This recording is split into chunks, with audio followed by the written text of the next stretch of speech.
കാസർഗോഡ് ലോക്സഭാ മണ്ഡലത്തിലെ UDF സ്ഥാനാർത്ഥി Rajmohan ഉണ്ണിത്താനെതിരെയുള്ള LDF പ്രചാരണ വീഡിയോ വിവാദത്തിൽ മുസ്ലിം ഭൂരിപക്ഷ പ്രദേശത്ത് പ്രചാരണത്തിനിറങ്ങാൻ നെറ്റിയിലെ കുറി മായ്ച്ചു കളയണമെന്നും കയ്യിലെ ചരടുകൾ പൊട്ടിച്ചു മാറ്റണമെന്നും മുണ്ട് ഇടത്തോട്ടെടുക്കണമെന്നും പറയുന്ന വീഡിയോയാണ് ഔദ്യോഗിക പേജിലൂടെ LDF ഇറക്കിയത്. ഇതിനെതിരെ ഇലക്ഷൻ കമ്മീഷന് പരാതി നൽകുമെന്ന് രമേശ് ചെന്നിത്തല വ്യക്തമാക്കി. ഇന്നത്തെ ആദ്യ സ്വീകൃത പരിപാടി തളങ്കര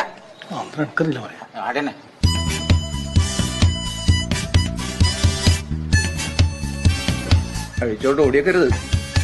ഇല്ലപ്പാ. LDF സ്ഥാനാർത്ഥി MB ബാലകൃഷ്ണന്റെയും CPIM ജില്ലാ സെക്രട്ടറിയുടെ ചുമതല വഹിക്കുന്ന CH കുഞ്ഞമ്പി MLAയുടെയും ഔദ്യോഗിക സാമൂഹ്യ മാധ്യമ പേജിലാണ് വീഡിയോ പ്രത്യക്ഷപ്പെട്ടത്. വിവാദമായതോടെ വീഡിയോ നീക്കം ചെയ്തു. വീഡിയോയ്ക്കെതിരെ നിയമ നടപടി സ്വീകരിക്കാനാണ് UDFന്റെ തീരുമാനം.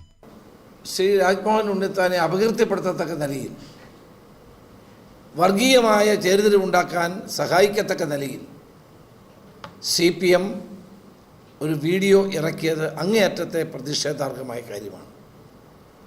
ഞങ്ങൾ തെരഞ്ഞെടുപ്പ് കമ്മീഷന് അതിനുവേണ്ടി പരാതി നൽകും.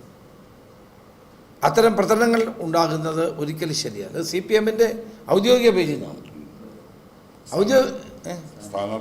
സ്ഥാനാർത്ഥിയുടെ ഔദ്യോഗിക പേജിൽ നിന്ന് എതിർ സ്ഥാനാർത്ഥിക്കെതിരായി ഇത്തരം പ്രചരണങ്ങൾ നടത്തുകയും അത് സമൂഹത്തിൽ ഭിന്നത ഉണ്ടാക്കാൻ ശ്രമിക്കുകയും ചെയ്യുന്ന രീതി ഒരിക്കലും CPM പോലൊരു പ്രസ്ഥാനം സ്വീകരിക്കാൻ പാടില്ല.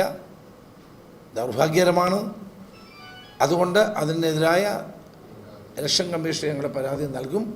മുസ്ലിം ഭൂരിപക്ഷ പ്രദേശത്തെ ആക്ഷേപിക്കുന്ന തരത്തിൽ വീഡിയോ പുറത്തിറക്കിയത് ദോഷം ചെയ്യുമെന്നാണ് LDFന്റെ വിലയിരുത്തൽ. വീഡിയോ പുറത്തുവന്നത് സംബന്ധിച്ച് പാർട്ടിയിലും ചർച്ചയായിട്ടുണ്ട്. Kerala vision news, Kasaragod.